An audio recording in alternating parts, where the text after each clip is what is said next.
Welcome to Oil and Whiskey, an Ironclad original. I am Josh Henning. I'm Phil Gerber. I'm Jeremy Gerber.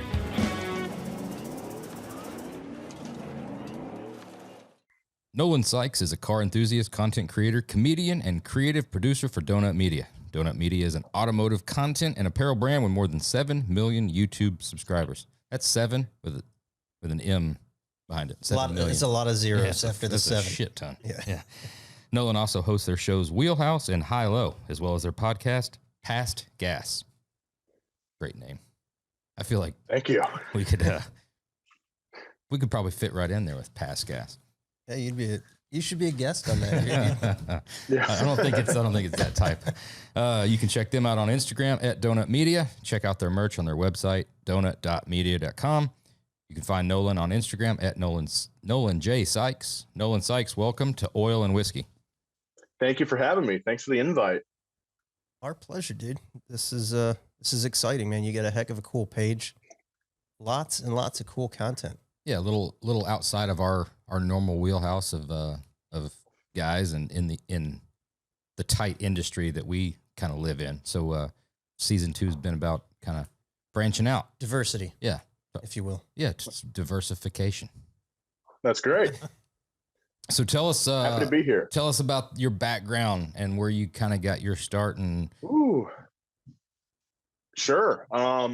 As far as internet content goes, I was finishing up my last semester of TV production, studying TV production over at CSU Northridge here in Southern California. And to graduate from my program, I needed to just get an internship, and it wasn't very strict as to what it was, but hopefully you get something in TV production or any sort of production. And I knew that a few different automotive outlets down here might be looking for people. I contacted like Motor Trend, and I tried to get in touch with the Roadkill guys. I don't think I had the right contact information, but I also knew that this small channel called Donut Media was might be open to something like that. So I got in contact with them, kind of took a stab in the dark, and the CEO of the company, since there's only like 7 people working there at the time, answered me, and he's like, "Hey, we're kind of busy right now. Get me back in like a month." So I set an alarm on my calendar to the minute, basically, for a month from that time. And as soon as that alarm went off, I emailed them again and went in for an interview, and I was taken on as an intern and just kind of went from there, learned the ropes. At the time, Donut Media was a lot different of a company. It was more of like an advertising. We made advertisements back then. A company like Nissan or Snap-on would contract us to make an ad for their channel. And, eventually we figured that, hey, if we're going to spend so much time on production, it might as well be for our own brand. So that's when we started branching out away from the ads and doing like regular series on YouTube, like Up to Speed. And then eventually the show I hosted called Wheelhouse, and another show called Science Garage. And the brand really took off from there. And that's when we really started accruing subscribers with very consistent uploads with consistent themes across all of them. At that point in time, when you're launching new shows, you're putting out new content, you're doing that, is that because you've got a bunch of different varying interests, and you're like, we want to do this, we also want to do this, we also want to do this, let's do it? Or is it also kind of a science experiment, and let's throw a bunch of stuff at the wall, see which one hits, and that'll kind of tell us our direction? Yeah, we've definitely done that, the kind of like seeing what sticks approach. But Up to Speed itself was kind of like a new format for car YouTube at the time. Everybody else was kind of focused on either driving cars, reviewing cars, building cars, and we were just kind of talking about them and just really focusing on specific model history. And then we started looking at what other channels outside the car sphere were doing. So the show that I hosted, Wheelhouse, we looked at other like news channels like Vox and said, oh, this is like a more kind of like sociological kind of look at car culture. Let's try that. And, we tried a lot of different stuff in that show that eventually spawned other shows. So we would do videos that were very list heavy, ranking stuff. We did a video where we ranked all the cars from Pixar's Cars series. And eventually that format, it didn't really hit very well on Wheelhouse because that's not what the subscribers and fans of that show really wanted. But we spun that off into its own kind of show called the D List. And then, fans or people would find the D List and be like, oh, I'll watch D List because it's always going to be that format. And that's kind of something we learned a little into it. Is like, people are going to subscribe to your videos if they're consistent. If someone's subscribing to a show for a show, they want that show to kind of be the same thing every time, not all over the place like we were experimenting with Wheelhouse. And then Science Garage, that was very engineering and just very science focused, which guys like Engineering Explained and other channels have proven were successful formats or successful topics, and we kind of had our own spin on that. Yeah. Go ahead. That'd be a pretty cool time to get started in this because there's no other body of work really out there. You guys are kind of at the forefront and just, Wild West, blue sky. You can do anything you want and see where it goes and let it meander in whatever direction it wants. It's been, I feel very lucky to be a part of it, but also it's so interesting to be a part of kind of like a growing medium like this, I think a lot of other YouTube channels also come with a startup mindset, and it's been kind of funny. The fact that it is a new way of doing things gives us a lot of freedom, but also there's times when we realize that TV and film production has already figured out a lot of the problems that we've come across, and it's like, oh, because we have people coming in straight from school that have never necessarily worked in the film industry, we don't have that endemic knowledge. But now that we're getting bigger and we are able to hire people that have more experience, we are kind of learning. We keep learning faster every year, it feels like, which is pretty cool. But yeah, it's really fascinating. It's going to be, just even outside of the car sphere, it's going to be really interesting to see where like the YouTube, we'll say, free content ends up, as opposed to network TV and film and streaming services like Netflix, which still work with a lot of known studios that have been around for a long time. I know this is going to sound super stupid to you because you live this and are into it, but it's funny when you're talking about, you'd spin this off and do another channel with this, and this is what these subscribers want. To me, instantly, I'm like, that just makes no fucking sense to me because it doesn't, because it's like, well, if you don't like that video, just don't watch that video. But like, there's probably 200 other ones. Oh, but then, you put your head into like you said, the TV world. And I mean, you've got channels, you've got ESPN, and they're going to do sports stuff. So they're not going to do like a 60 minutes documentary, but then they start doing some of that stuff, but it's sports. At that point, you can just change the channel, but it's still kind of halfway live TV, or you do on demand. On the YouTube thing, it's like you should have one channel with a bunch of different stuff. Is what is my mind. That's where my mind goes. It feels like that, huh? Yeah, that has been a really interesting and sometimes frustrating kind of problem to figure out, because you're right. It's like, okay, if you don't like this video, just wait until another video that you like comes along. But maybe you're as the creator, maybe you just need to guide the audience a little bit better. Maybe that falls on you, or maybe if an audience didn't watch a video, maybe it wasn't a good video to begin with, and you kind of got to examine it that way. But thinking of it like, ESPN's a great example, because like, yeah, they've got like 30 for 30 and then Sports Center and then actual games. It's like, I mean, ESPN's been around for so long, obviously, that the viewers come to know what to expect. And I don't know, we just got to keep building the brand, I guess, and hoping that the audience trusts us. Sometimes we take some big risks and it pays off. Sometimes we put blood. We replace a car's oil with pig's blood, and that doesn't hit. I could see how that one could maybe be controversial. That goes to ESPN, the Ocho. Explain that difference. Exactly. Yeah. Explain you don't that. Want to become the Ocho. Explain that difference of why a view is a view and the subscriber thing is like, so like, that's to get somebody to subscribe is like difficult in and of itself. And then they treat their subscription like at such a high standard. If I'm subscribing, you better give me the thing that I want all the time, or I will unsubscribe. Like, just watch another fucking video. I have a difficult time with it, and I think you do too, because we're kind of like the old guys. Yeah, I haven't subscribed to anything. If I want to find, I'll just look it up. There's a search engine. Just type what you want. Yeah, I'll type in what the video I'm trying to find. I don't need the subscription. Right. But doesn't, we're probably the ones that are a little, I know. And I preface it with, it sounds stupid. And I mean, that's why we're having this discussion is the subscription thing. So because they're subscribing, they're going to get notifications when a new video drops. So they only want a notification on a video that is in their wheelhouse. And they're defined like, this is the thing I'm into. That's why I subscribe. So don't give me anything that I'm not into. But you realize that they don't have to watch it. Like if they get a notification of a video that they're not into, just don't watch it. There's like a shit ton more videos that you could watch. Yeah, that is it. Like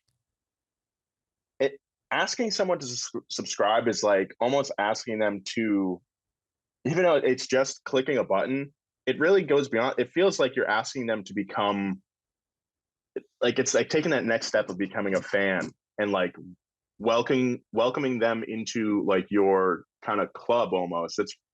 And when you bring notifications into it, I think that's almost scarier, asking them to turn notifications on, because if their phone buzzes at an inopportune time and they're in a bad mood and they're like, oh, that's not a video I want to watch. Wait, I'm not even gonna, you know what? I'm done with these guys. Like I'm sure it's driven a lot of views, letting people know that there's a new one up. But at the same time, it's like, if you're not giving them what they want, like that gives, the right person at the right time license to unsubscribe. It's really interesting. That's crazy to me. Yeah. Yeah. I mean, YouTube channels now, it's so much like YouTube itself as a platform really wants to keep the viewer engaged. They're all about like, they will reward videos that keep users on the platform longer.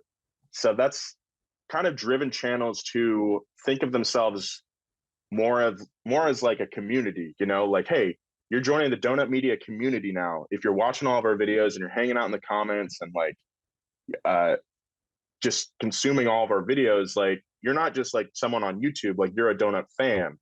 And getting back to like, why would you want someone to subscribe? Like that is like, there's like currency there, a social currency almost. It's pretty interesting.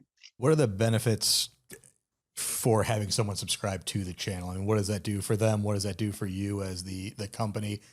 You hear it all the time, subscribe, comment down below, but there's never really I think it's anything behind that. Smash that like button. Smash that like button. Yeah. That's what you. Yeah. I mean, me personally, when I subscribe to a channel, it's like, okay, now I know I'm not going to miss their videos, even if sometimes YouTube's algorithm does mess up and doesn't feed me videos. There's been problems with that in the past, but generally, if I like a channel enough, I'm going to subscribe. I'm not going to miss the videos, and it is like kind of like a show of support.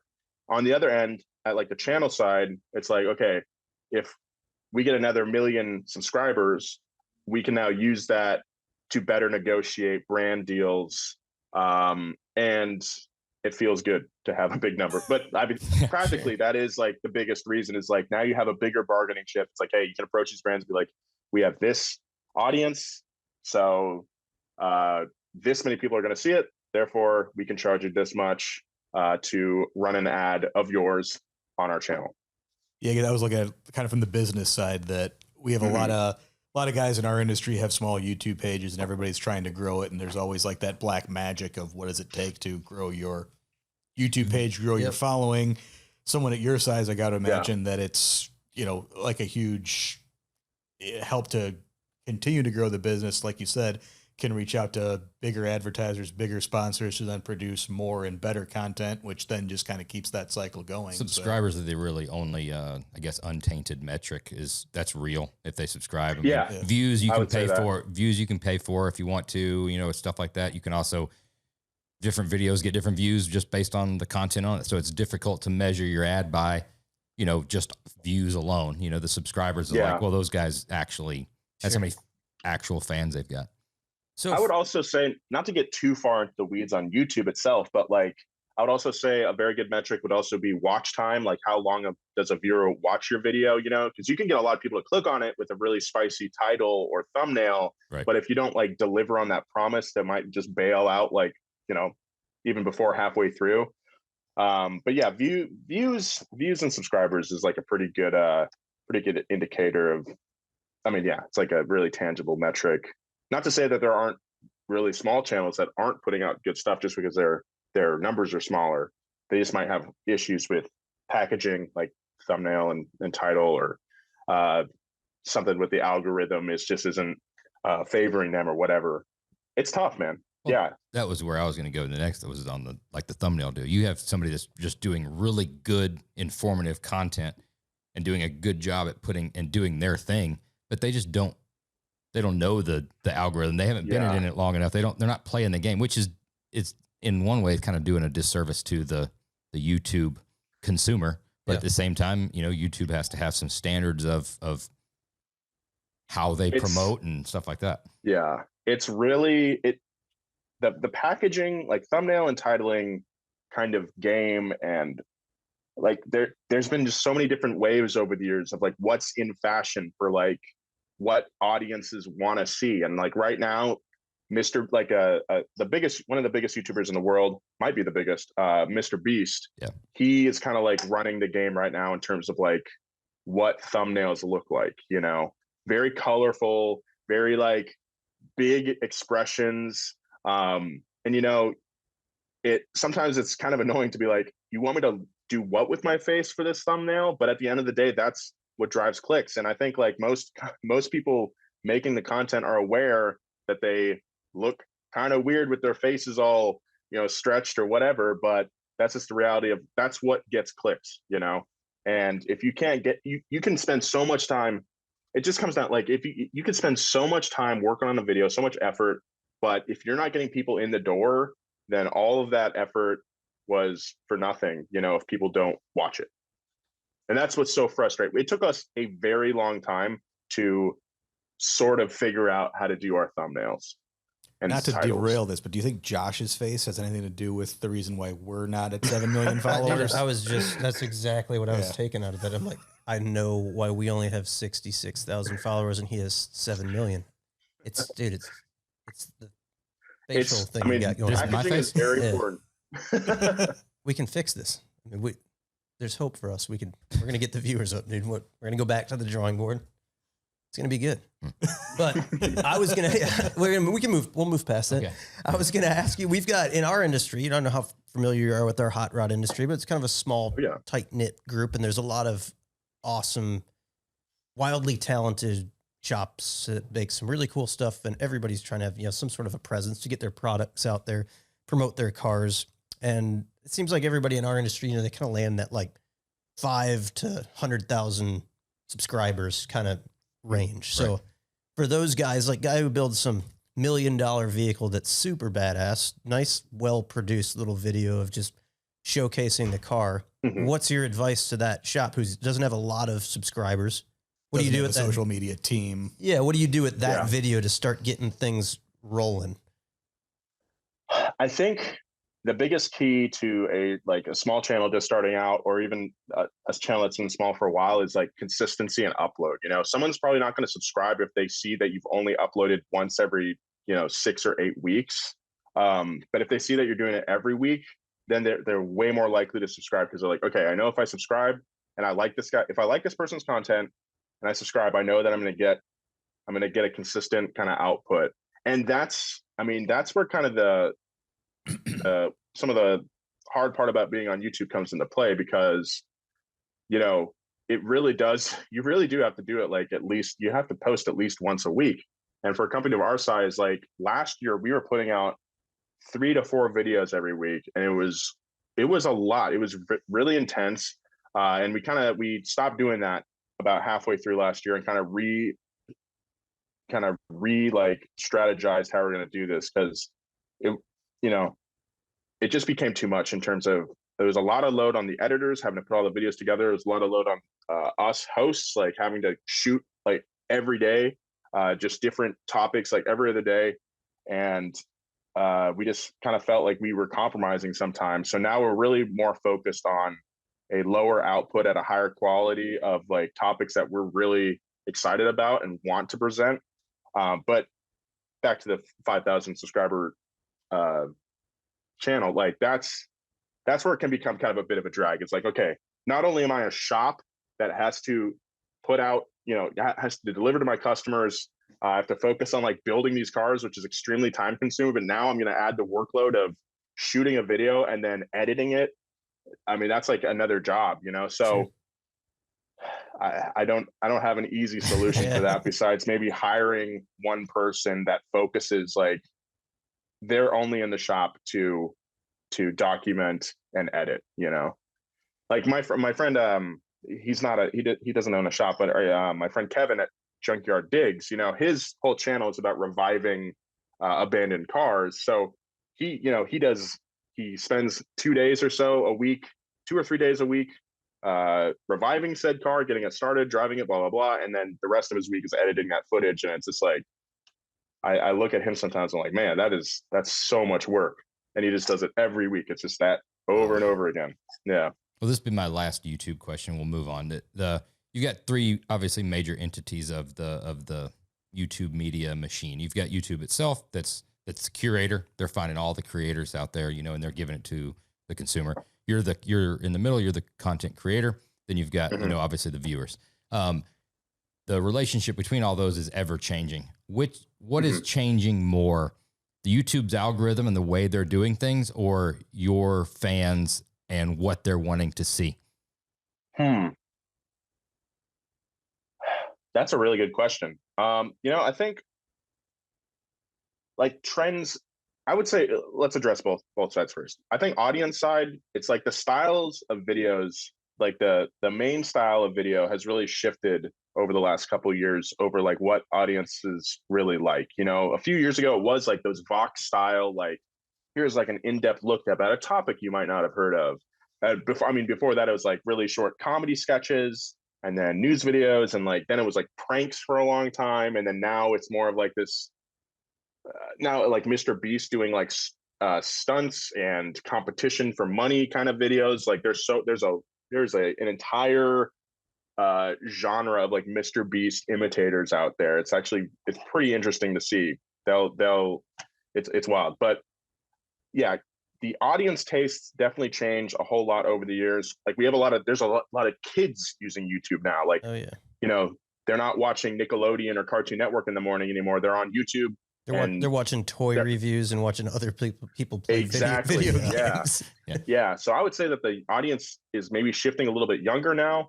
But also on the YouTube side, like as far as I know, the company leadership over at YouTube has changed hands a few times in the last 10 years. And their focus has shifted a lot from like being a social network and community to, hey, we want to actually compete with network television. We want to keep the people on the network, or keep people on the site so they're not switching over to Netflix or whatever.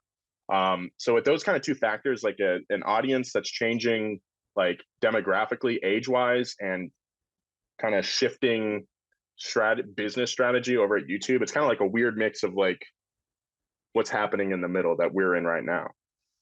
And you just got to navigate it. You got to find the trends that are working. Like how do we do that sort of stunt gimmick video? Like, for example, yesterday's video that just came out, I have a 1952 Chrysler Imperial.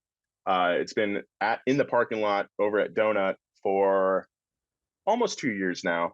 And, it's kind of, I watched this video. I was going to ask you about it. So, okay. Yeah, let's get into that. So we were heading back from Bonneville, that got rained out this year. I was in the back of the truck thinking like, okay, I got to get this Imperial built. But because of how YouTube is right now, I know that a straight up like, let's just get the car running and put it around kind of video. Not to cut you off. I apologize. Before they don't know what you're about to say. Before you tell them the premise of the video and how you came up with the idea, tell me right now, how far into filming that did it take you to realize that this was a stupid idea? Oh man. I mean, it was probably the third day in, I was like, oh man, okay, this is a lot. Yeah. All right, now continue. Sorry. Yeah. Okay. Yeah. Sitting in the back of the truck, I'm thinking, okay, we need like a spicy. How do we get people's attention? That's not just like relying on them to be excited about a 7-year-old car that none of our audience is gonna have any fondness for, you know?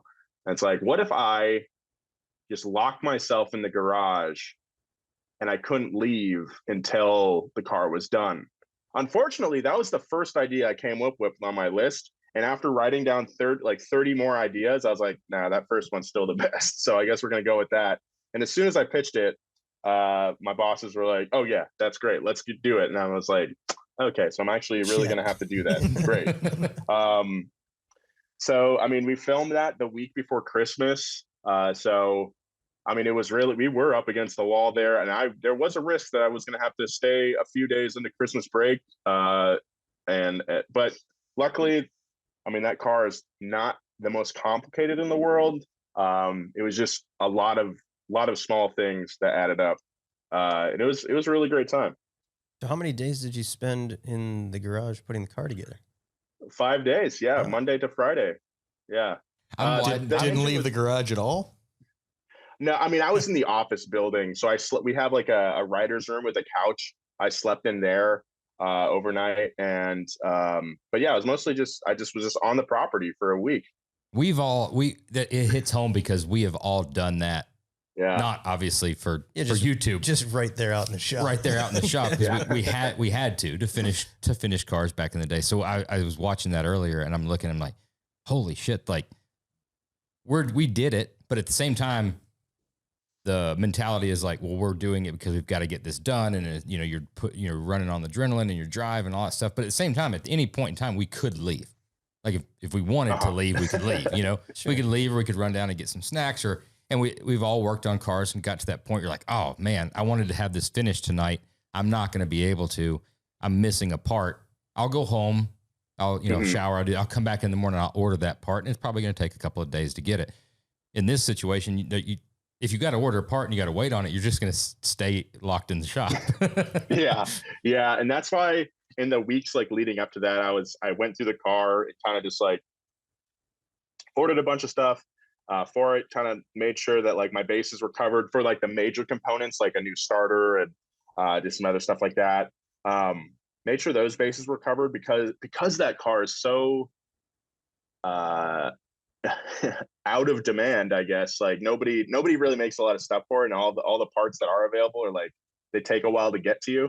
I did my best to make sure that all my bases were covered. And then I had, we had a couple like production assistants that if I needed something from O'Reilly's or whatever, they could go make a run for rubber tube, fuel line or, fittings and whatever.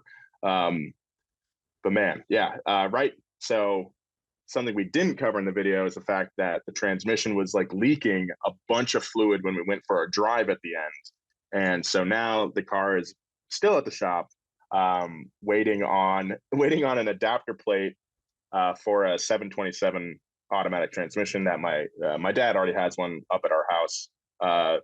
So we're not quite driving it, we're not dailying it yet, but I'm doing other jobs in the meantime. Yesterday I just lowered it. It looks sweet. I'm just so excited to drive that thing. That's awesome. Lowering anything. I have a question for you guys on the note about staying at the shop. So I've never been involved in a SEMA build or anything like that. I don't have any close friends that have done it or anything like that. When SEMA builds come down to the wire, right? Why don't people just start building them a little earlier? Is it like sponsorship?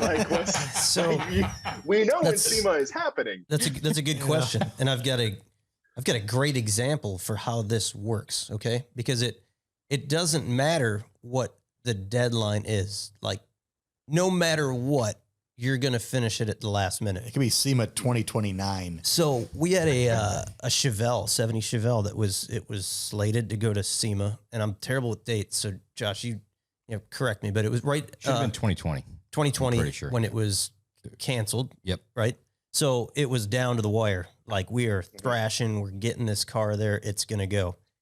And then you start catching wind that, well, SEMA's going to be canceled. You know, we've got this whole COVID situation going on. So we pull back the reins and we're like, oh, this is great. Like, we'll have some more time to just kind of button up the details. And this thing's going to be like dialed in. I mean, we're going to have 1,000 miles on it, ready to just hand it over to the customer right after SEMA 2021. Right? Yep.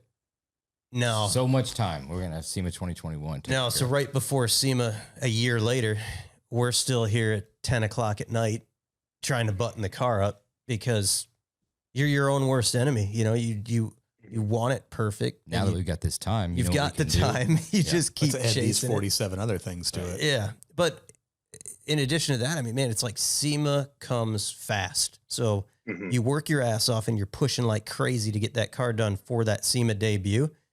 And then you kind of cross the finish line and you don't realize how quick, like right now, I mean, we just got through that major SEMA push and here we are like coming into February and we're already looking at like, shit, we're cutting it close on the car that we're going to be bringing.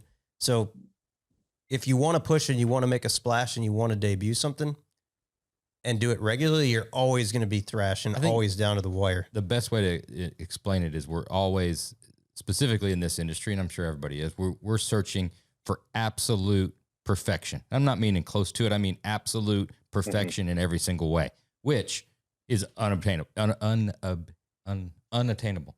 Can't say that word. You can't do it. So that's a better way of saying it, right? So we're searching for that constantly. So, and I know guys in the past that have done it and gotten done early. I know if we were done 1 week, 2 weeks, 3 months early, say we said the car was done, right? It's finished. You've got however much time it is to look at it, right? And again, the mind is always searching for perfection. So you're going to be like, that could be better. That bumper, that thing could fit a little bit better. I know we've got the time, so let's try to, now knowing this, we've got a little bit of time. Let's redo the bracket this way or whatever it is. It could be something super simple of what you're searching. I mean, it could be the way one individual wire is loomed and routed. Now fixing that means pulling the whole front fenders off, inner fenders out, re-looming, something like that. And in the meantime, while you're searching for that perfection, you fuck up 3 more things. Yes. Because you've taken it apart. Okay. And now you've just pushed yourself, holy shit, are we going to ever fucking make it? And then you're kicking yourself in the ass for even touching it in the first place. Yeah. That's just what happens. Yeah. But you've got like totally different styles of cars. Like for us, we're not building a SEMA car, we would call it. We're building a super high-end vehicle that it just happens to be debuting at SEMA because it's a phenomenal launch pad. But what I don't understand is the guys who are building like what you would call a SEMA truck. Right. And I think that largely. What kind of truck would that be?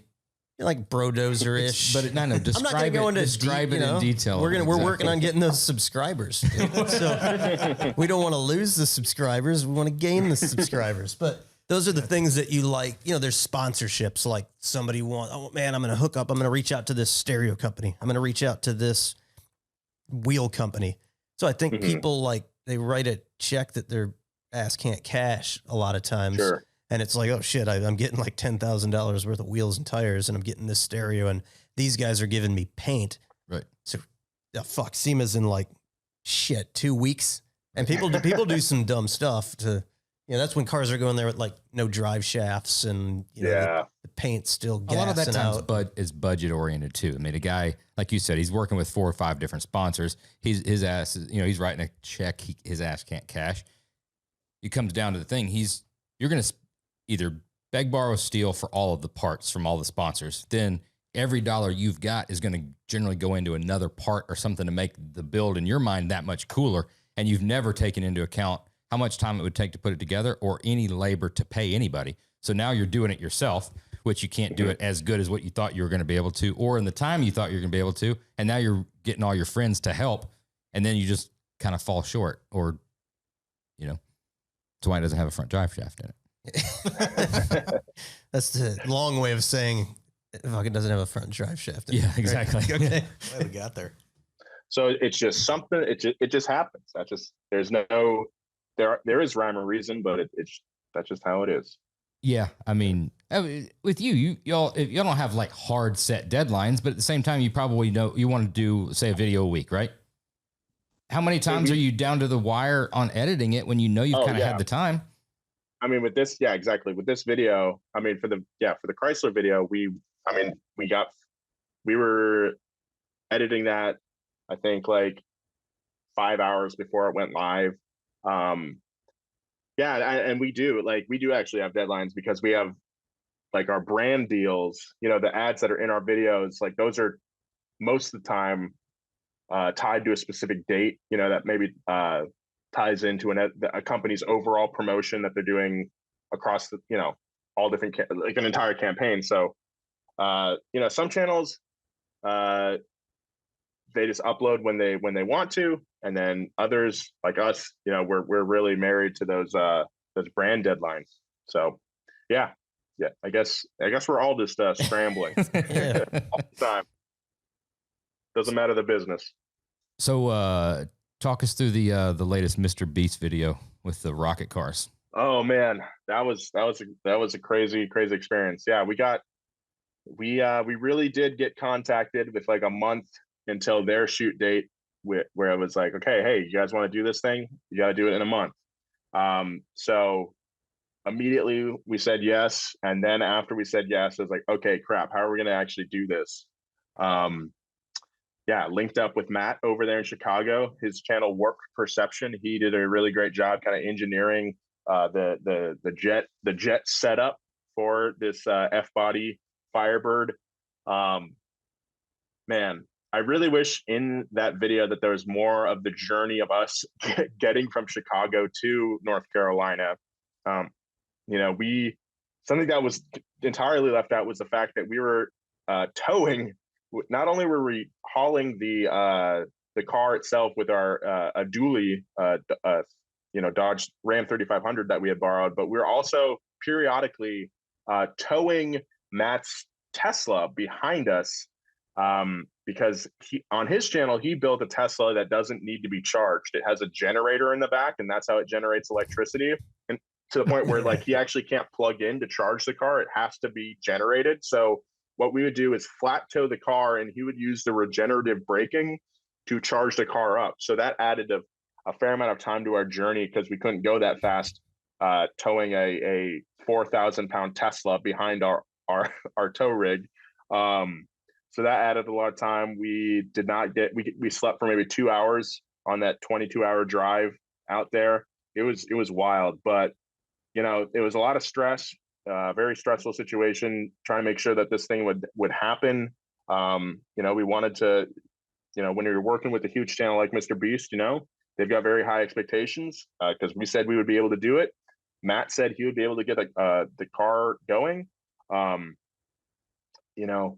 and we finally executed it. But it was a lot of fun. We were out in Chicago beforehand for 3 or 4 days. It was really awesome to be in his shop, helping him wire up all the jet engines and testing those. And I don't even know where he got these engines, because they had their own little kind of electronic control units for each one. It was awesome to like get those wired together and have them all sync up.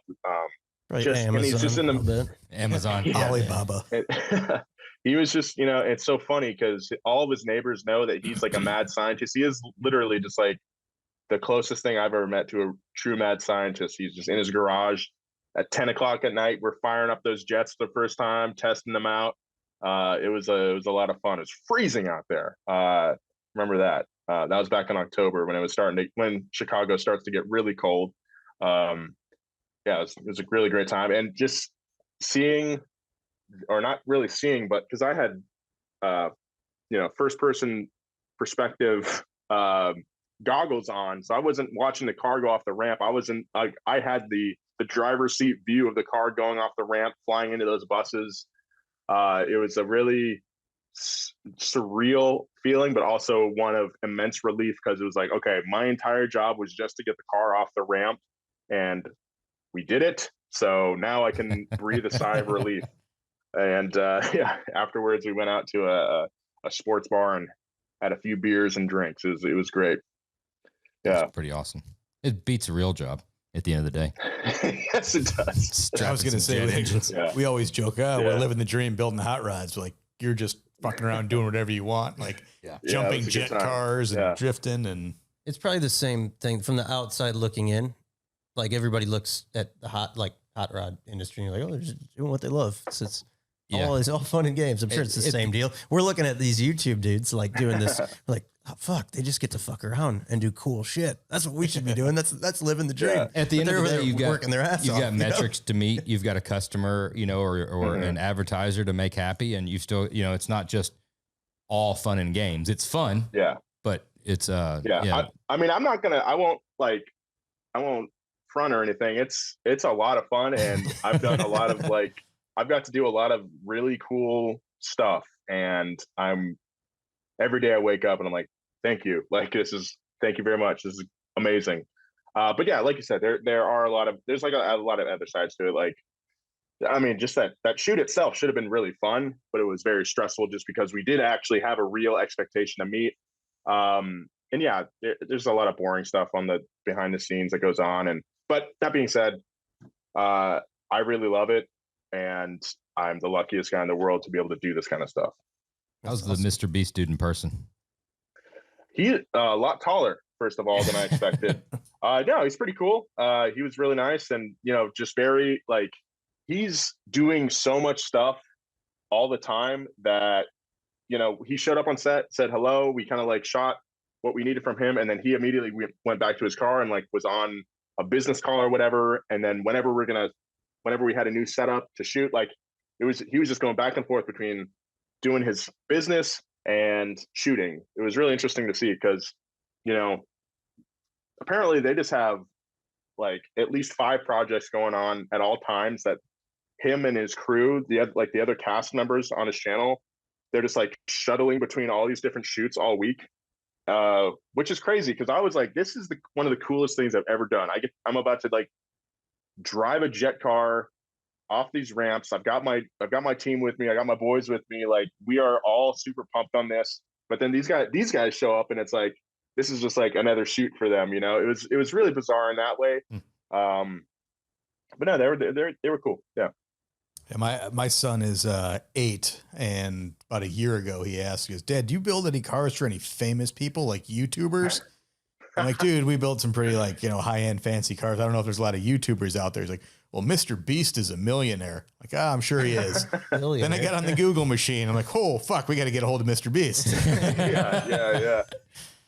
Yeah, that's definitely a viable living to be It's made. wild, It's man. crazy. Yeah, anyway, so all the cool shit you're doing, to piggyback off that, what's car-wise, what's the coolest car, either car you've driven or cool car thing where you're obviously take the jumping a jet-powered car out of the equation, but you behind the wheel where you're like, holy fucking shit, this is awesome.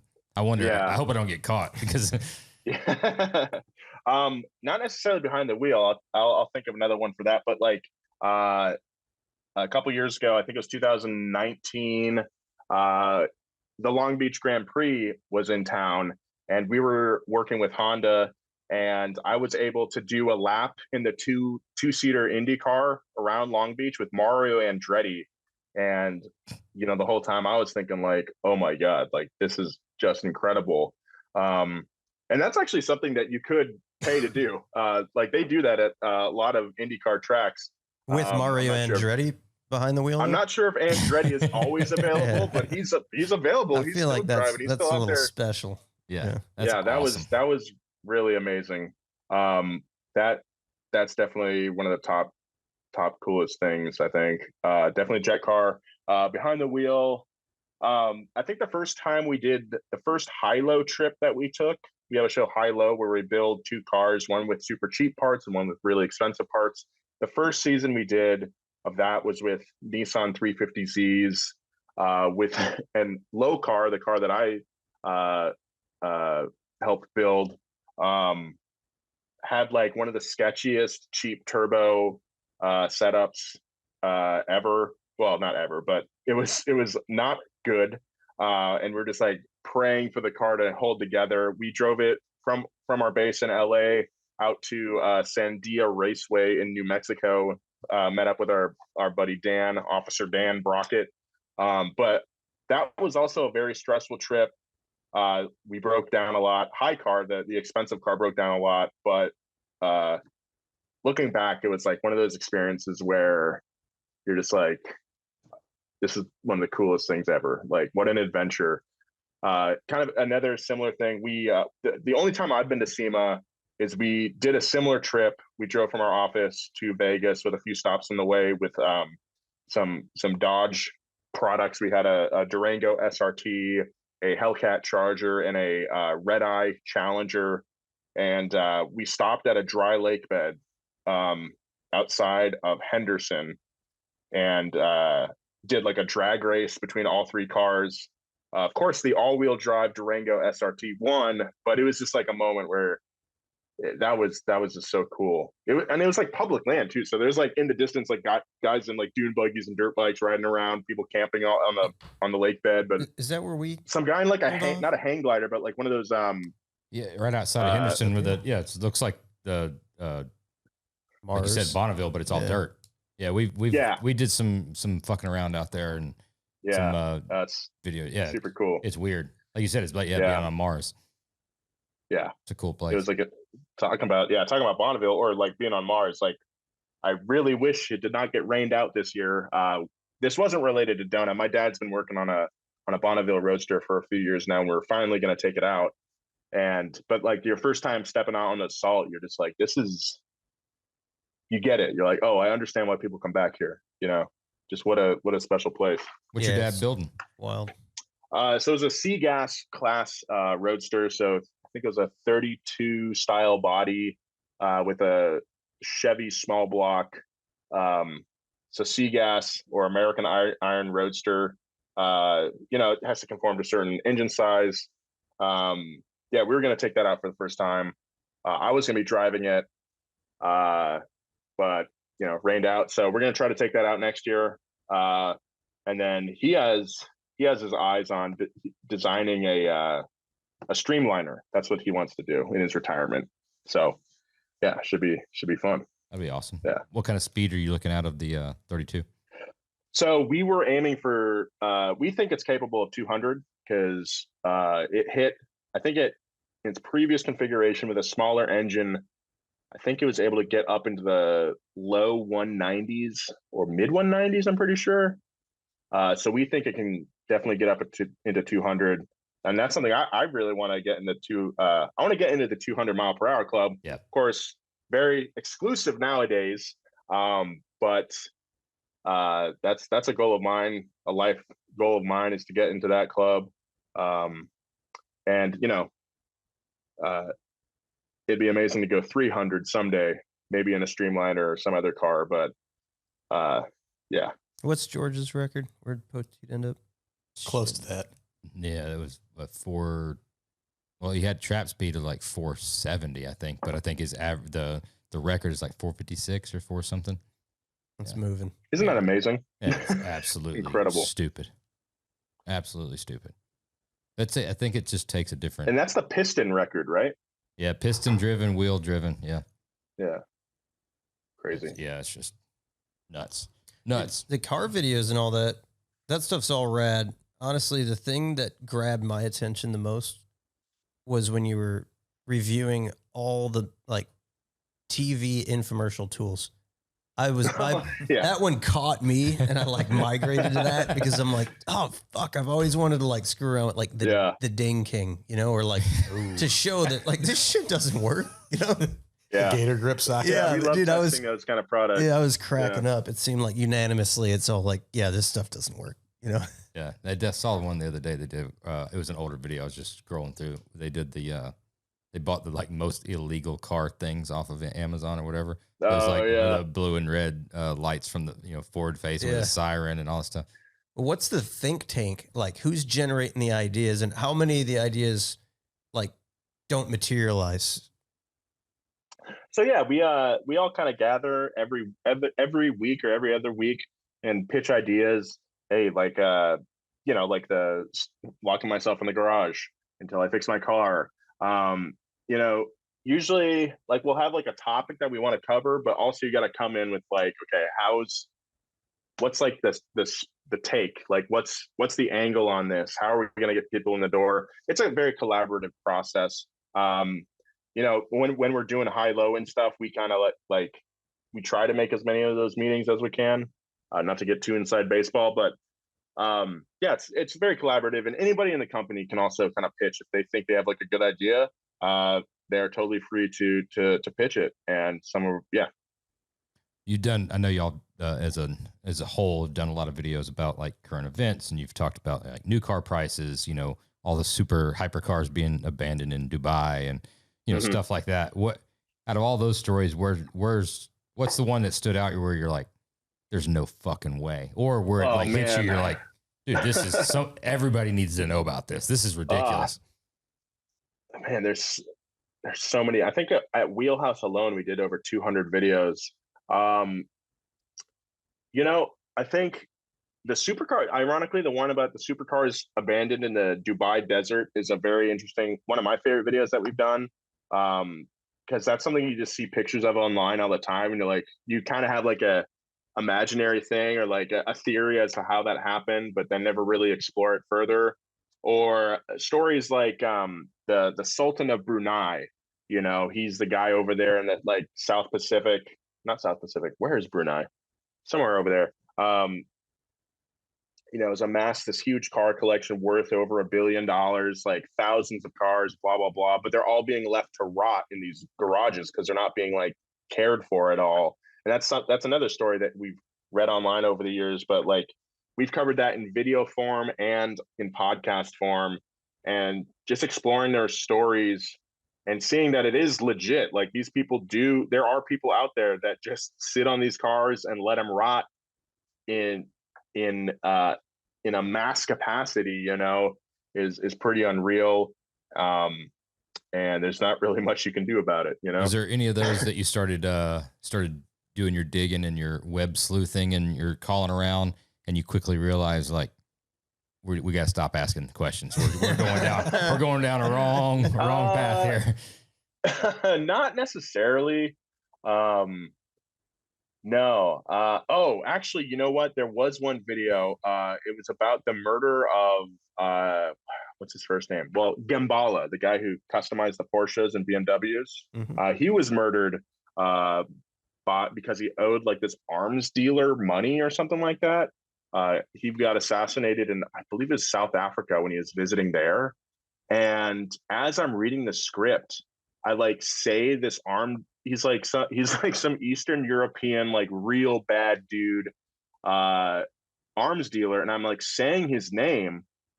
And then I'm like, oh yeah, this guy, you know, he was sentenced to 25 years in prison. And I'm like, I like sat there for a second. I'm like, wait a minute, like 25. So there's a limit on how much time he's in prison. You know? he's getting out. Yeah. You paint him pretty good in the story to. You got that one on your calendar too, like when you had to call Donut Media back. Yeah. Often misunderstood arms dealer. Yeah. So that was that. I think that's one of the only times where I've been like, I said that, didn't I? And that's kind of key to the story, that we say this guy's name and mention what his profession is and all that. So, you know, maybe he's been reformed over his time in the clink. Who knows? But that's the first one that comes to mind. Yeah. Yeah. So what's the future look like for Donut Media? What's new on the horizon? What's your what are everybody setting their sights on? Well, we're trying to just always trying to come with more big ideas. Obviously, we want to do more seasons of HiLow, of course. That's like our favorite show to shoot, but we also want to branch out and try some more other things. You know, after doing this video with the Chrysler, myself, I do want to try more of these like kind of endurance and wrenching challenges that we can think of. I kind of, you know, over my years here at Donut, like I kind of have become part of a recurring theme is my own personal suffering when applied to cars. So more of that kind of stuff. You know, we're on the podcast side, you know, we launched a Formula One podcast last year called DRS, Donut Racing Show.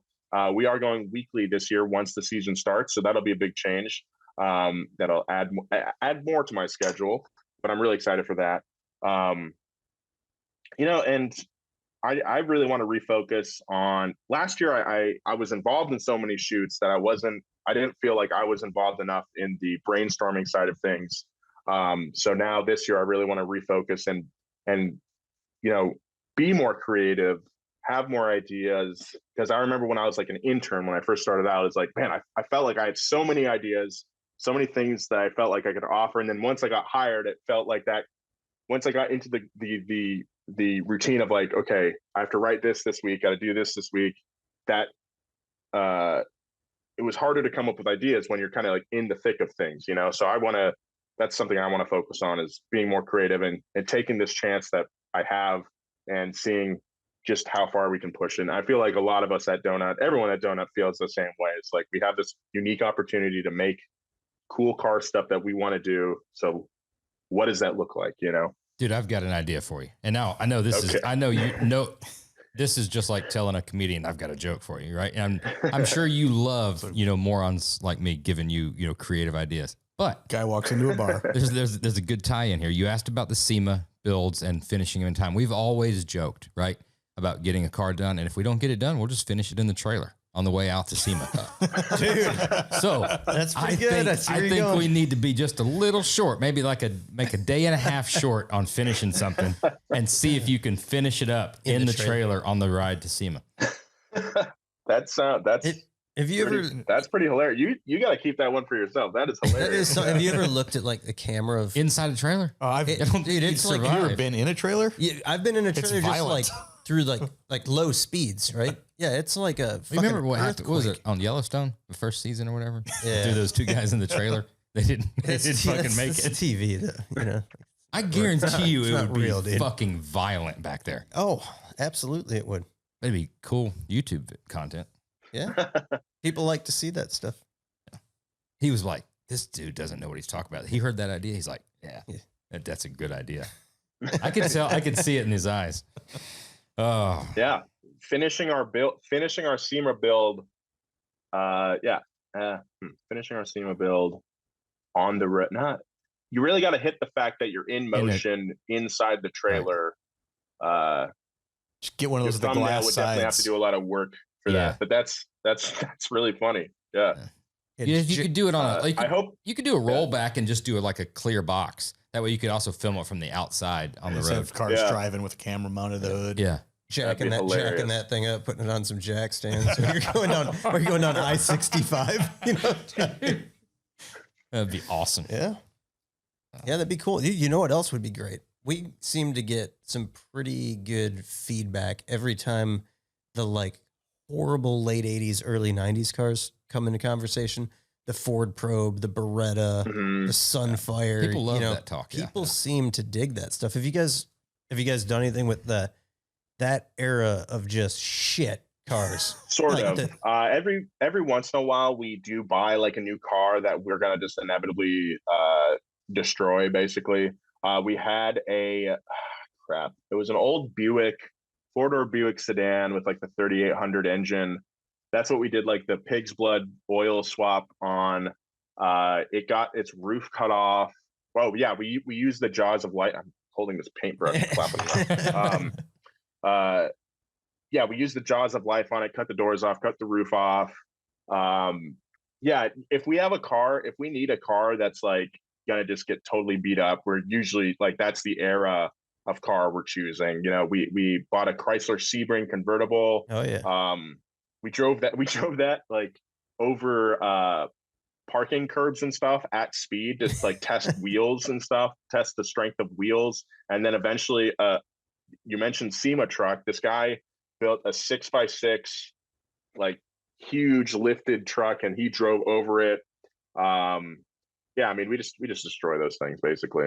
We had to do some type of competition wise with like, let us find like another one or two, prominent hot rod builders and compete. You find one or two other, YouTube channel content creators, stuff like that. And let's do some type of where that, has to make a road rally. You got to build something, a certain amount of budget, and compete. Yeah.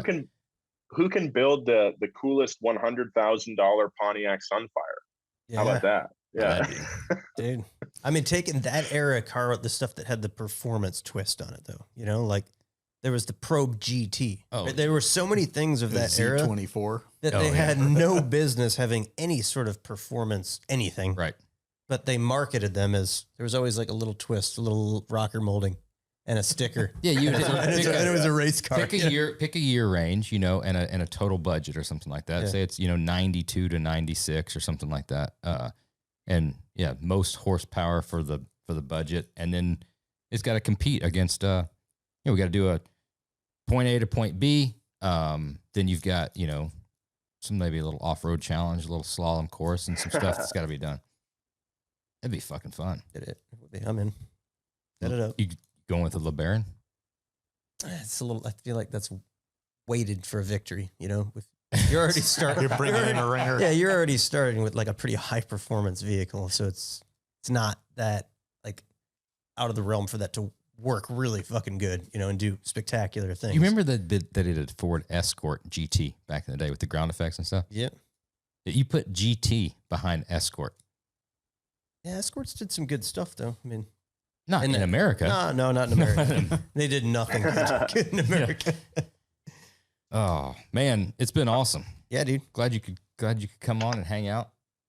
Hey, thank you very much. It's fun talking to you guys. We appreciate it, man. Absolutely. Look forward to following your success and seeing everything you guys are doing. If you're out in the Midwest Chicago area, man, give us a shout. Come by, check out the shop. Sure thing. Maybe we can do some I stuff would love together. to. Yeah, I checked out a few of your videos and saw you guys' shop, and I was like, oh man, I gotta check that out. Favorite car movie and why? Ooh.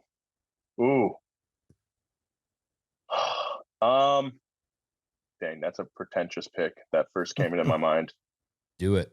It's not even my fit. I don't know. Maybe, I don't know if people say this one very often. I'll say Le Mans is a very good one with Steve McQueen, where they, you know, filmed all the real race cars. That one, it's pretty long and has some weird directing choices, but I think that's definitely worth a watch, you know, instead of Fast and Furious, your standard Fast and Furious pick, I guess. Yeah, it comes up. We've only got a few Fast and Furious, maybe 3 or 4 from last season. It's mostly you get. I think Ford versus Ferrari was like number 2 or number 3. Then Gone in 60 Seconds was a surprising 2, and then I think American Graffiti is number 1 by far. Yeah. Just interesting.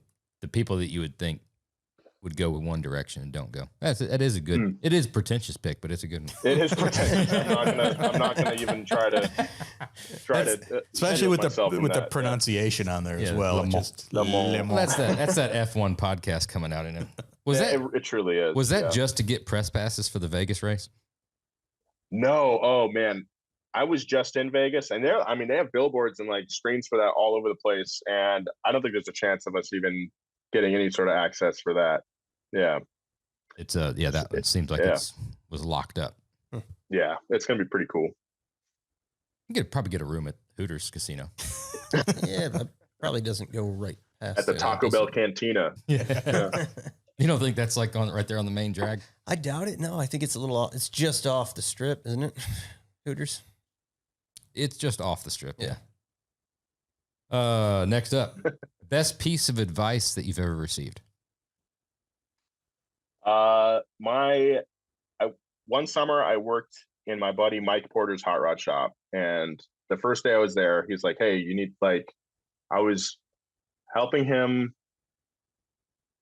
I think attach a fender to a 33 Ford, and I was like, I don't know how to do this." And he's like, "Just fuck with it."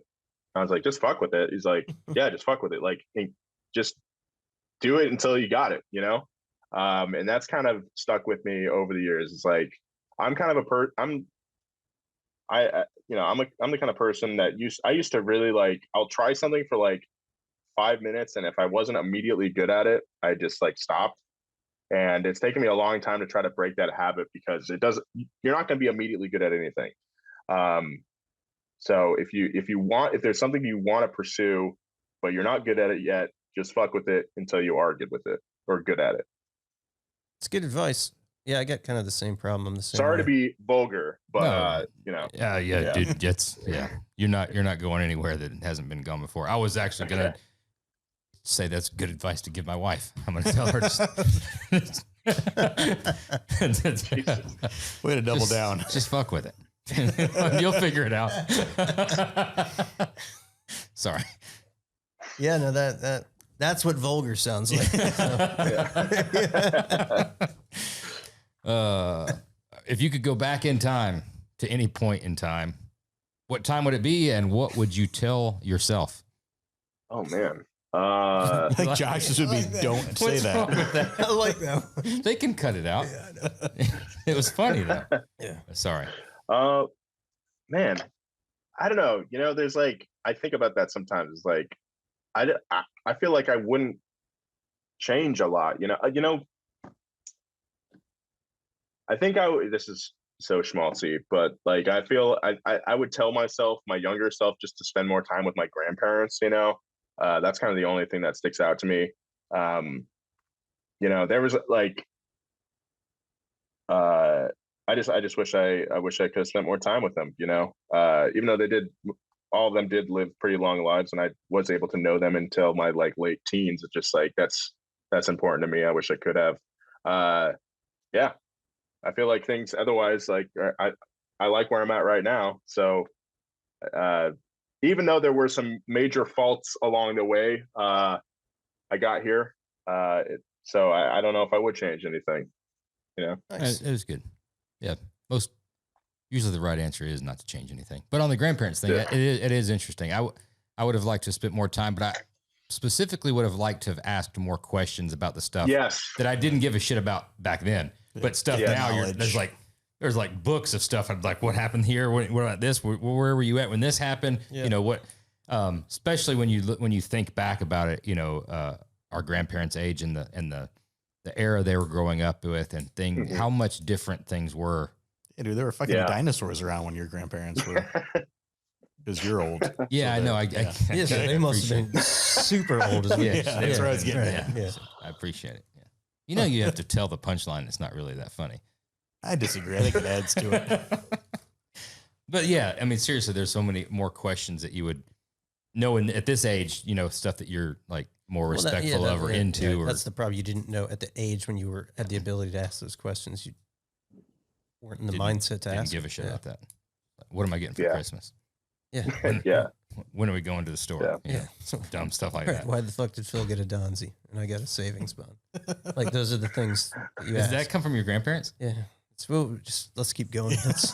I'm going to get emotional. So there's a lot of things you'd like to ask your all right. What's the last but not least? What's in your pockets? You got to do a pocket dump. Oh, in my pockets, right? Nothing. I got home and I got into my sweatpants and I got nothing in there. Okay. Well, that's kind of a waste of time. So because you didn't have anything in your pocket, we got to do we don't have shots, but we're going to take a shot. We're going to take a shot on one question. So sometimes we do this thing where it's called taking shots. So last year we had to sponsor Stillhouse Whiskey. We did taking shots with Stillhouse. We had a guest on. We would ask them a question before they answered, or even if they did answer, we would give our own more truthful answer to that. So I'm going with daily driver. That's the question, right? We're going to ask you what your daily driver is. What? Don't tell us. Well, you're based in California. He's based in California. What you are, hold on, 29. What's your age? Yes. We're starting the night off. Starting the night off pretty good. Yeah. All right. So he's 29 years old. You were born and raised in Southern California? I was born and raised in Central California. Yeah. Okay. Central California. He's in Southern California now. Yeah. You've been with Donut Media, what, 5 years, 6 years? 5 years. It'll be 6 years this year. Yeah.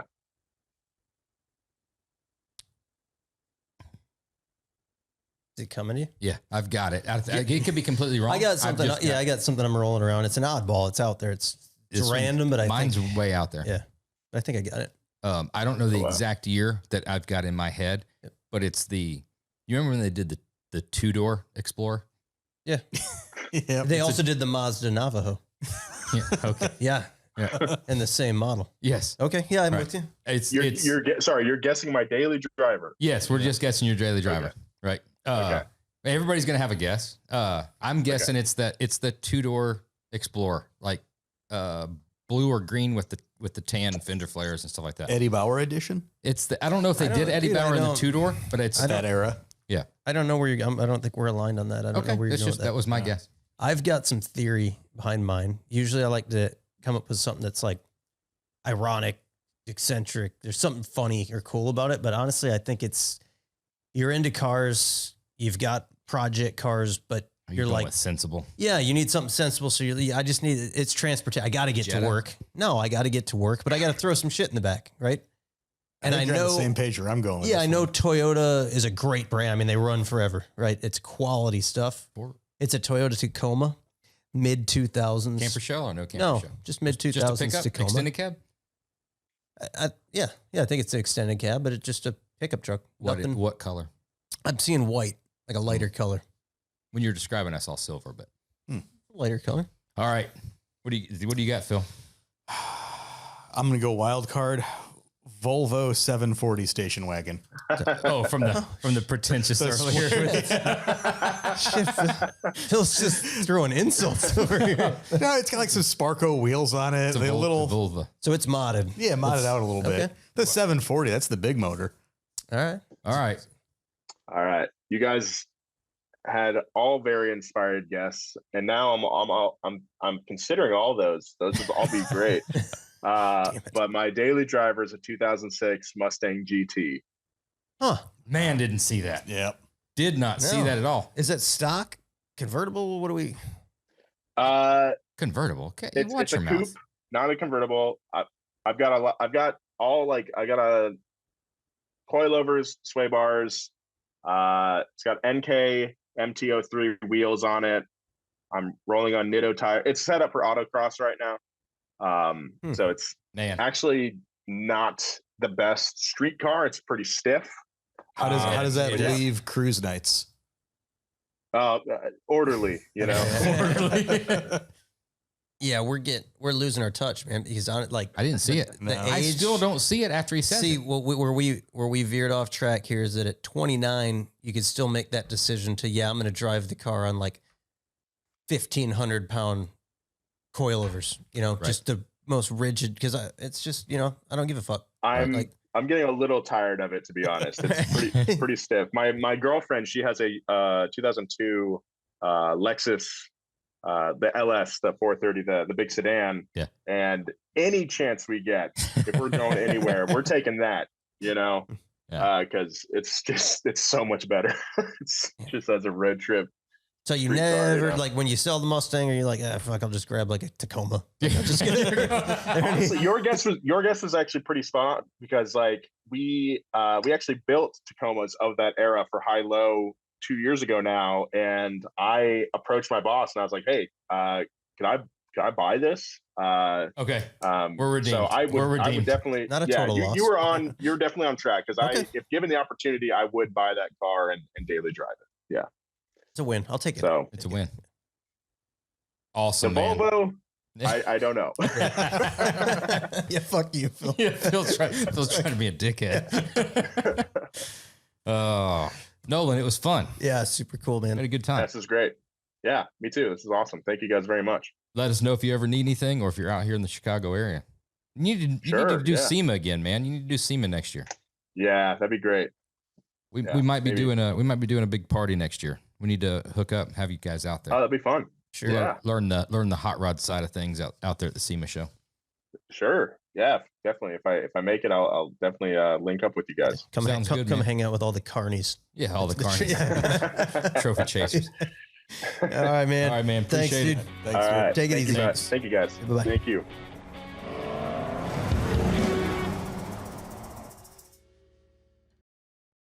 It's time for listener questions. Okay, I'm ready. That's sounded dude, I'm fucking ready. Let's go. Okay. Yeah. Let's go. Now we're ready. Let's do it. Now we're ready. We need a Red Bull sponsor. Think Monster would do it? Monster, I don't think would sponsor Red Bull. Yeah. Yeah. I don't think I can drink it either. When I said it, I realized How fucking stupid you sounded. Because I realized immediately, like right as you opened your mouth, I was like, this is going to be stupid. And lo and behold, it was dumb. Oh, I thought it was funny. Sorry. Now I know that it's just stupid. Well, you didn't disappoint, which is nice. It's time to take some of your listener questions. If you have a question that you want us to butcher on the show, be sure to leave us a DM. That's a direct message. Just wanted you guys to know. On Instagram, at Roadster Shop, or at Oil and Whiskey Podcast. First up, are you guys ready for the first question? I'm ready. I'm about to read it. Fire away. I'm going to read it. When I'm done reading it, then We will you answer it. All right, that's how this thing goes. Got it. After helping with the 79 Ford F-150 electric truck last year, are there any plans for more electric vehicles out of the Roadster Shop facility?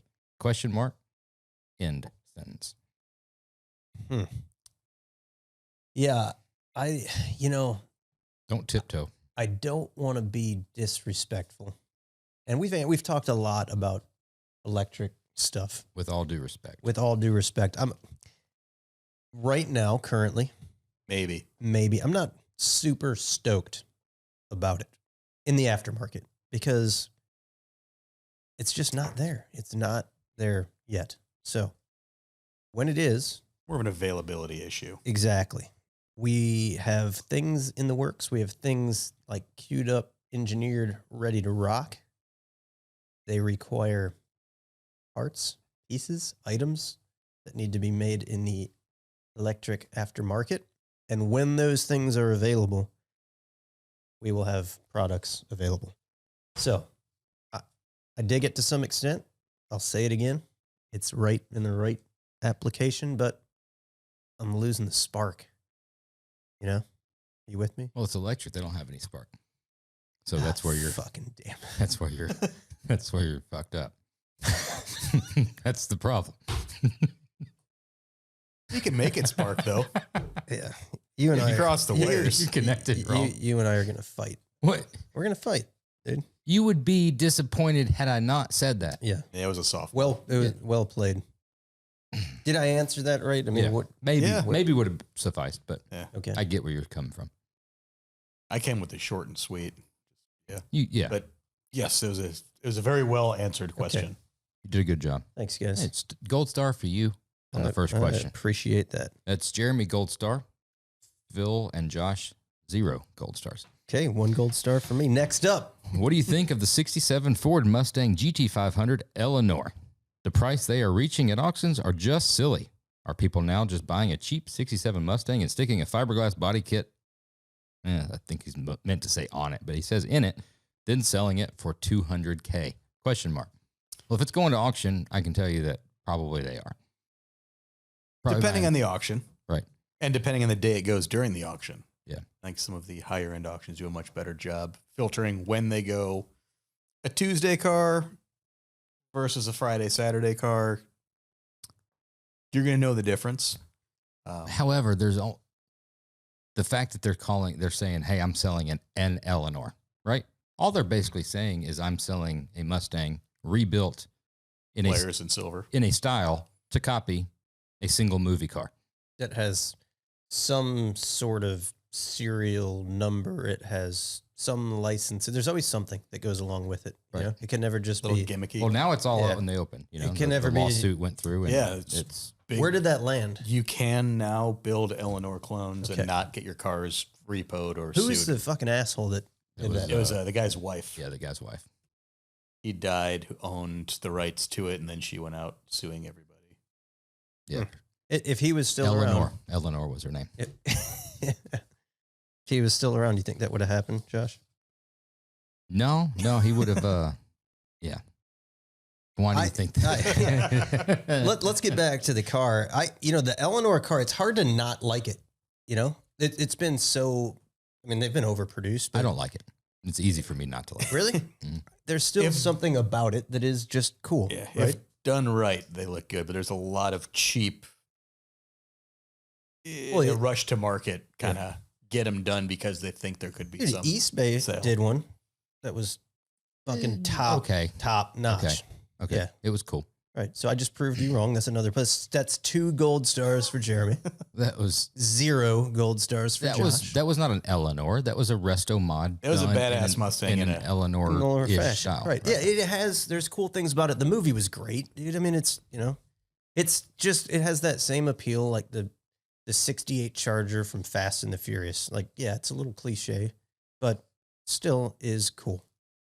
But you need to be very careful with those cars because there are a lot of super duper shitty versions of them. It's an easy car that people know the recipe, that they know visually it appeals. It's going to fetch some money. So you think they know the recipe? You'd think if they made if they knew the recipe, they'd make the cake a little better. Because it seems like they don't know the recipe. Okay. It seems like they know. They know how to put the frosting on it. They know some of the ingredients. Right. It's just Let's quit fucking with the cake reference here. Yeah. All right, we're not Maybe making you cakes. prefer spaghetti and meatballs. It's better analogy. But you know what I mean? No, I know. People know they bring money.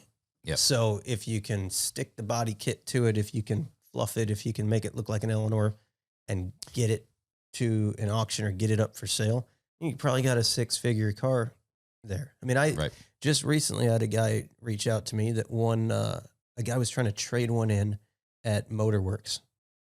And, I kind of friend of a friend, he's a salesman there, reaches out to me because it was like the phone a friend, sends me some pictures of it. And I'm like, dude, don't go anywhere near that. Like, it's a mess, huge mess. And you end up with that a lot with those cars. right. I'm going in circles here, but No, I was waiting for yeah. the Oh, you wanted like a big, and then and then I'm like, yeah, you got to finish it. Dude. It wasn't that cool. I think we answered that question. There's an answer in there. You just got to sift through it a little bit. Well, I don't think it's a definitive. They just said, "What do you think?" We said what we thought. Next up, who is your dream oil and whiskey guest? We know Phil's. I know yours. Mine going to be, you're going with either Eminem or whoever invented the Miata. No, Eminem. Who invented the Miata? Who cares? Right? Eminem. It's 100% Eminem. I don't think so. Yeah. You guys are going to flow some beats together. Who's mine? Florida Georgia line dudes. That's easy. I should not have asked. Fuck. I wasn't even thinking that. We only got one chair. I think they split up. Or they sit on each other's laps. Yes. 100%. And the gold star goes to Phil. That's really good. Well played. All right, but seriously, who do you got? I don't know. I haven't thought about this. The dream guest. I'm really looking forward to Bobby Alloway. I'll be honest with you. Yeah. If we could get Chip Foose completely relaxed and just the story, I would like to ask him a lot of questions. He would probably have a lot of stories. Oh, I'm sure Chip's got endless stories. Yeah. Those are two that I'm really looking forward to. Dream guest.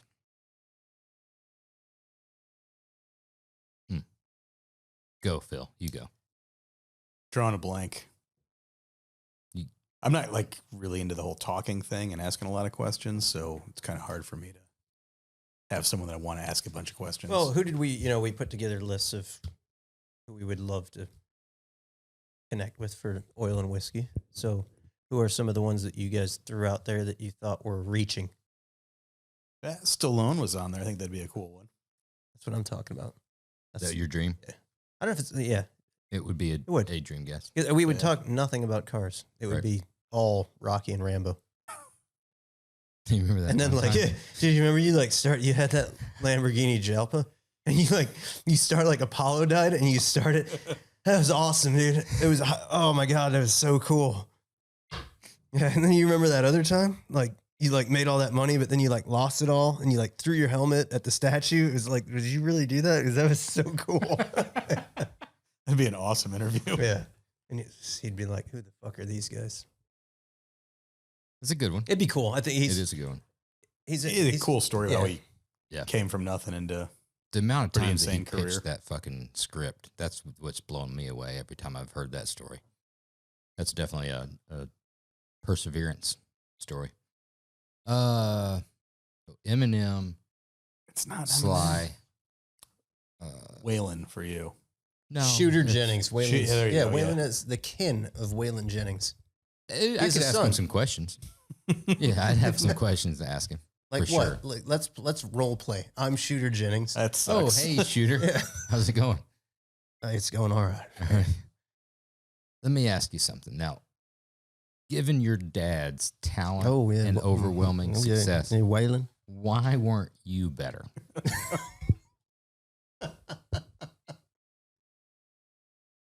I'll wait. Yeah. That's hurtful, dude. That's yeah. hurtful. No, Shooter wouldn't be on there on the list.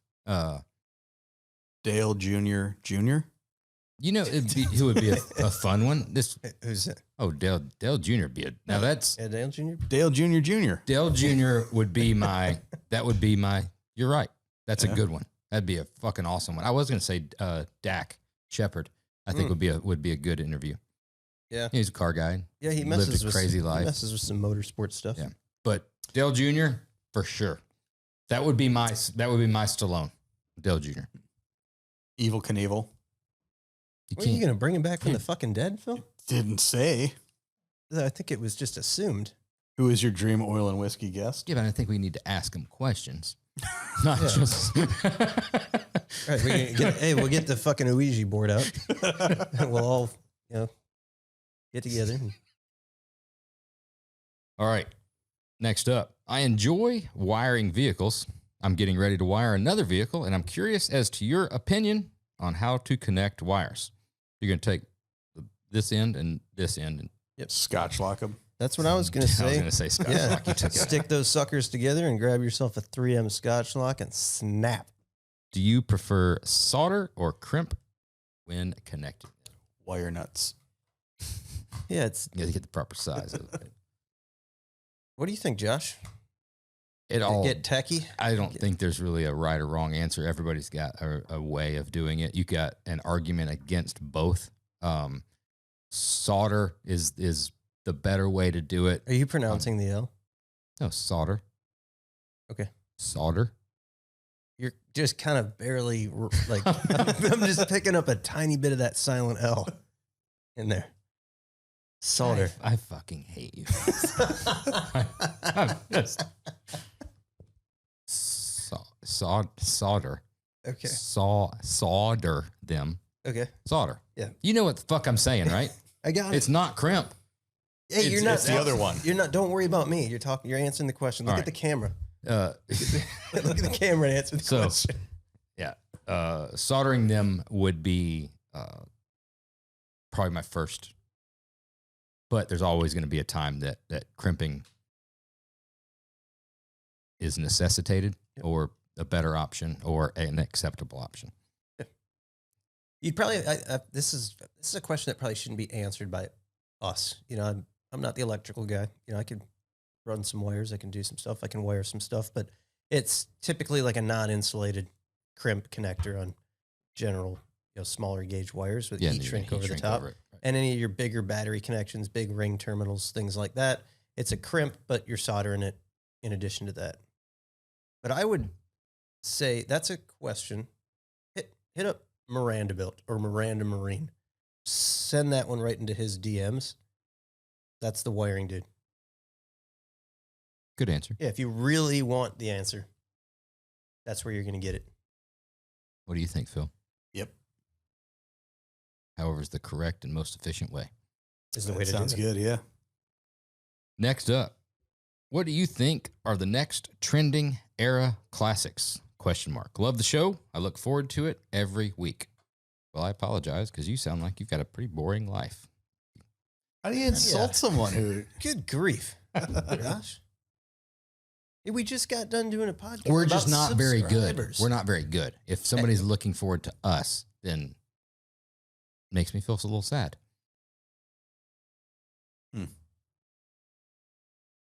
But I'm super happy that they are. Yeah. The next trending era classics, I think we're all pretty much in agree. We've talked about this a bunch. It's like split. I feel like you've got Probe GT. no. Your classic 4-wheel drive stuff, it's here. You know, it's not next, it's now. Mm-hmm. That stuff is booming. 70s, even into the 80s, pickup trucks, Blazers, Broncos, all that stuff it's going. But I think you're going to see more of the, we're dabbling into the G body stuff. The IROCs people are kind of like tiptoeing into them. You're going to see the Fox bodies. I think it's coming.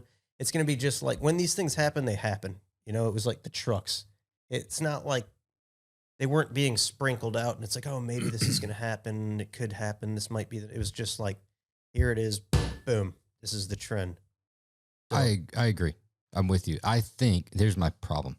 The Fox bodies. You got a lot of problems. No. So what? No, I'm not. It's going to be a long show. No, the Fox bodies and IROCs should absolutely be the thing, and they will be. They're just never going to be as hot as they should be because of the plastic.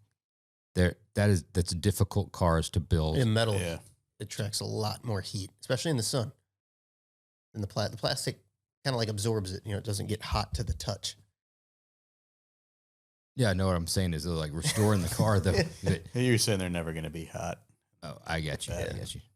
The plastic bumpers on them makes it that much more difficult, specifically on the IROC stuff and all that. I mean, good grief, half the car's plastic. Half the car's plastic. Modify, customize, change anything. Not saying that they're not going to be, and I wish they were. I think that's the major hurdle unless somebody really steps up to the plate and does,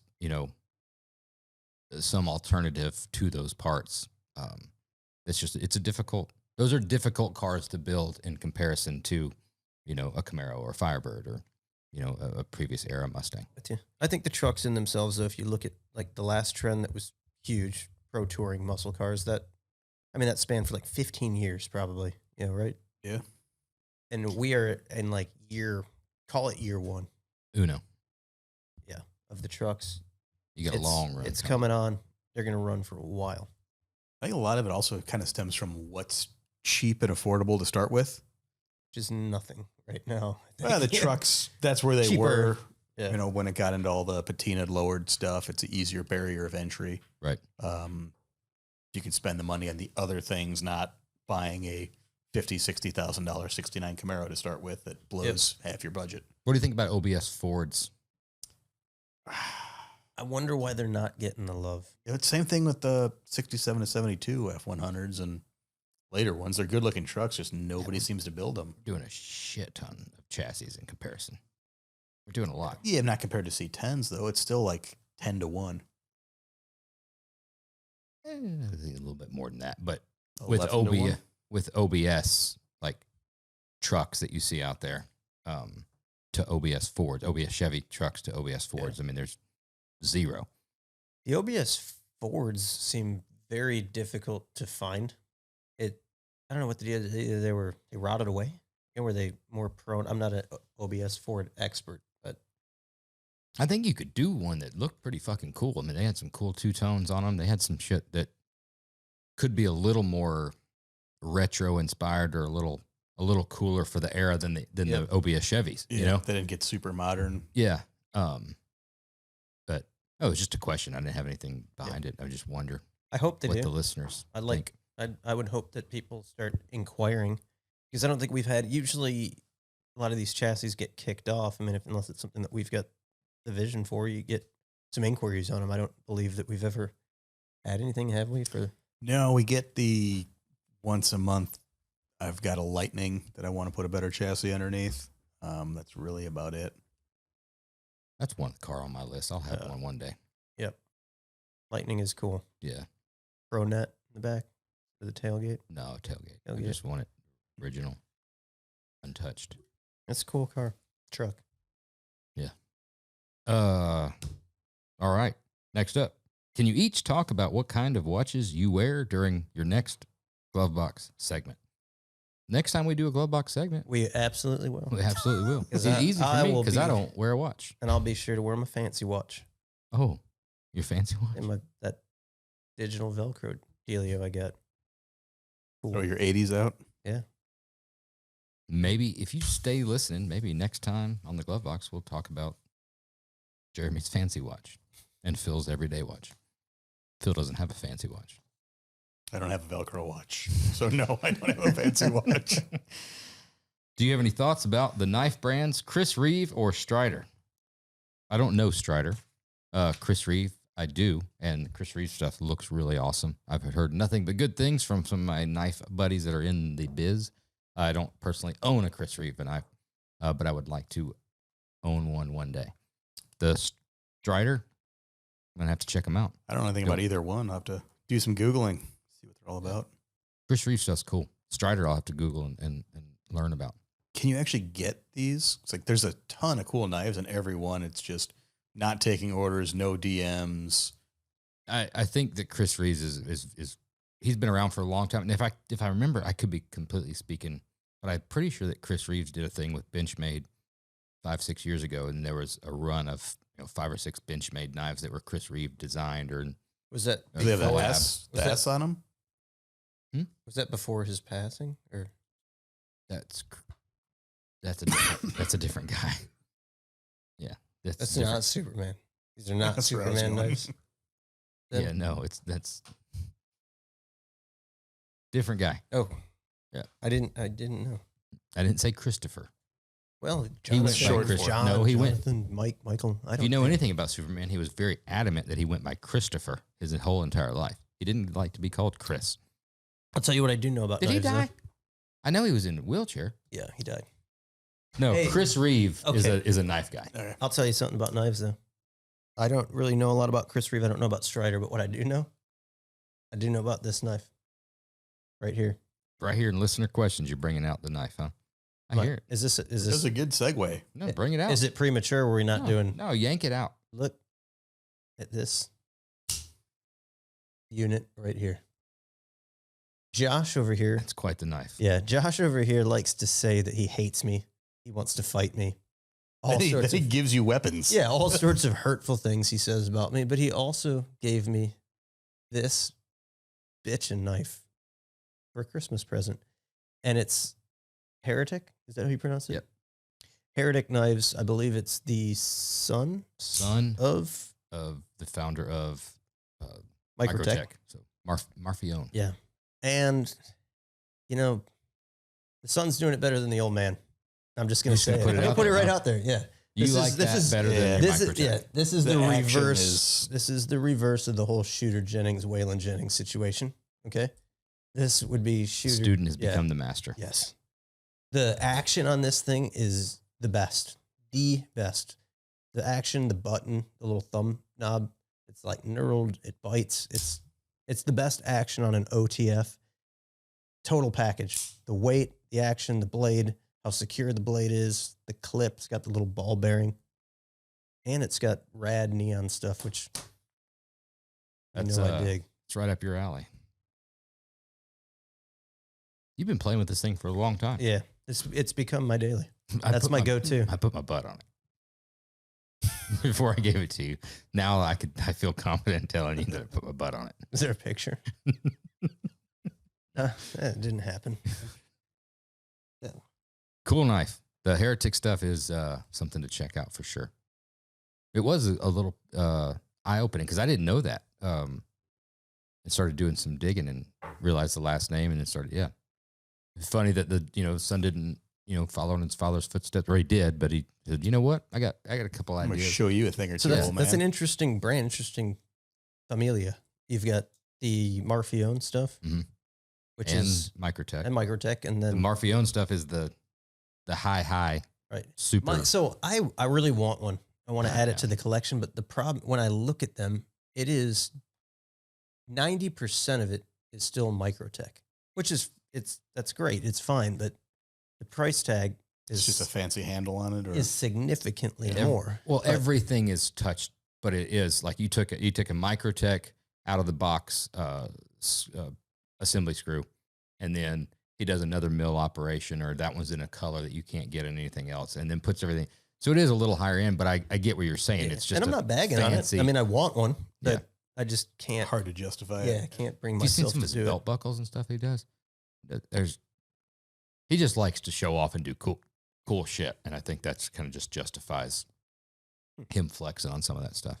But yeah, he does awesome. But the Heretic stuff, from a aesthetic standpoint, I'm glad to hear you say that about the action and stuff. He's playing with finishes, and maybe it's just the younger generation. I mean, he's playing with colors and finishes and all kinds of stuff that's really, really fucking badass. A lot of badass knives. Yeah. I have to add one. I should have just kept that. You should. I'm surprised you didn't keep the one you gave me. I know. That's got your name right all up my over alley. it. With all Right up my with all alley. the hurtful things I've said to you, I'm surprised you gave me such a nice. You gave him gift. anything. Thank I you. told you to put my butt on it. How does one put their butt on a knife? You just sit on it? I feel like Because I feel like there's you a don't- little different spin Right. on that you with don't the put- size. You don't put and- the butt on the knife. You put the knife. Well, this is a family podcast. Well, yeah, we're gonna take Yeah. that all out. right. Absolutely. I think instead of editing this podcast, I just hit delete. Whole thing gone. It'd probably save some time. Yeah. But then they wouldn't hear some of the funny things. There's like 3 or 4 things that we said that were pretty funny. And last but not least, it's time for our whiskey review. We've got 2 bottles out here. We started with 1. That bottle would be Old Bardstown. Estate Bottled Old Bardstown, 101 proof. Willet product. Yep. Usually have pretty high hopes for the Willet stuff. Well, this is what we refer to as a bottom shelf bomber. Okay, which is why it doesn't necessarily have the full Willet name on it. The Willet pot still good bourbon. Yeah, well, I mean, distilleries are large and they make lots of things. Yeah. Right. This is their entry level. This is like, hey, you want some Willet? Chevy makes the Corvette and the Equinox. It's a $39 bottle of bourbon. Is it fantastic? No. Is it the worst thing I've ever had? No. Is it better than most of your traditional brand name whiskeys? Yes. It's a 6.5 for me. Oh, you're just firing. You're Just firing it off. bad That's- review. Yeah, that's high. That's that's significantly high. It's not high. Maybe you are, but it's a high review. Yeah, I'm with you on the better than the big name standard gallon bottles. I didn't like it at all. Tried a little bit of water in it, smoothed it out a little bit. I'm gonna go like a just even 5. I think it was the unanimous rating across the board was nobody went for a second glass, and we see how full it is, and then shifted gears to something else. It's for the $39. It's worth somebody that's wanting to try new things to give it a shot. Everybody's palate's different. Some people like things that other people don't like. It's not a go seek it out. Let's just get down to it. You've got the buy it's, you got the don't buy it's. For me, it's a don't buy it. I'll echo Phil's review. I think he's pretty spot on with the 5.0. Yeah, that's where I'm at. No problem. Don't buy it. Can't spread love on all of them. I'm not good. spreading love. I'm just I'll there's tell you things what, that hey, suck that I'll say that suck. Yeah. And that's not one that sucks to me. It's not great. The flavor isn't bad. It's more so the proof and the burn, the youngness of the alcohol that's a negative for me. But the flavor, I've had some that just the flavor sucks, and that's something I can't get past. I can get past a little bit burn. But again, everybody's different. We don't have to fucking agree. Agree to disagree. Yeah. You don't like that? No, yeah, I'm with you. Absolutely. Yeah, we got through the first glass. Needed a little bit more bourbon. We needed to cleanse the palate with something that is a go-to that is awesome. And we've got that IW Harper 15 hiding out on the back shelf there, which everybody knows is solid. That was the second whiskey we drank. I believe we've reviewed that in the past. We should have. Yeah, go ahead and buy that Yeah. and buy all of it you see on the shelf and put it in your collection. If there's 2 of them on the shelf, buy 2. If there's 5, Let's not let the cat completely out of the bag. So that one's you can That's still fine. find it every once in a while. You yeah, I wanna don't know make it that like the scarce. 15 to 20 people that are listening to this It's gonna are hurt us. gonna go out and just drain the shelves. But Yeah, me personally, that's one that, like, regardless of your financial status, like, if you have to finance a lot of it, like, yeah, finance. buy as many bottles as you can get. I love it. I absolutely fucking love it. Start an OnlyFans page. If But yeah, Josh generate- did. Yeah, That's maybe there you can see about your knife. Go to my OnlyFans page. Yeah. We got to try their entry level. We have the no. It's over there. Do we? Oh, you're saying yeah. No, not They've got like a round bottle. They got like a $35, $40 Yes, version. we do need to do that. We did the Cabernet cask. Was it cab cask or was it like a double oaked? No, we've got the cab cask over there, which is good. But there's one beneath that. Yeah. Like you said, like the OG. The bottle looks the same. It's just printed. Yeah. Instead of the decanter deal. Yeah, that's a good go-to. The other one's a round bottle. The bottom of the. It is. You sure? Yeah, 100%. Well, that's even lower than because they've got one that's that shape. That's that one over there, the cab cask. No, they got a regular one too. No. They got that bottle and that bottle. Google they got it. a round bottle. Google it. Yeah, they got a round bottle that's like kind of fat round bottle. That's the bottom shelfer. Cab. Yeah, we do need to try the current round bottle. No age statement, I.W. Harper. I thought for sure that we picked that bottle up not too long ago and we're going to try it. But anyway, we digress. Thanks again for listening to the Oil and Whiskey with the Roadster Shop, an Ironclad original. If you like the show, be sure to leave us a rating and review. We learned today, smash that like button. No, it was the subscribe button. Subscribe. You obviously didn't learn shit. Yeah, forget about the like button. Subscribe. He said like doesn't mean anything. Well, like he it said too. it was views and subscribe. Yeah, like it and then subscribe. Smash that subscribe button. Hit the push the subscribe button. Find subscribe and gently click it. Thanks again to our guest, Nolan Sykes. We'll see you again next week.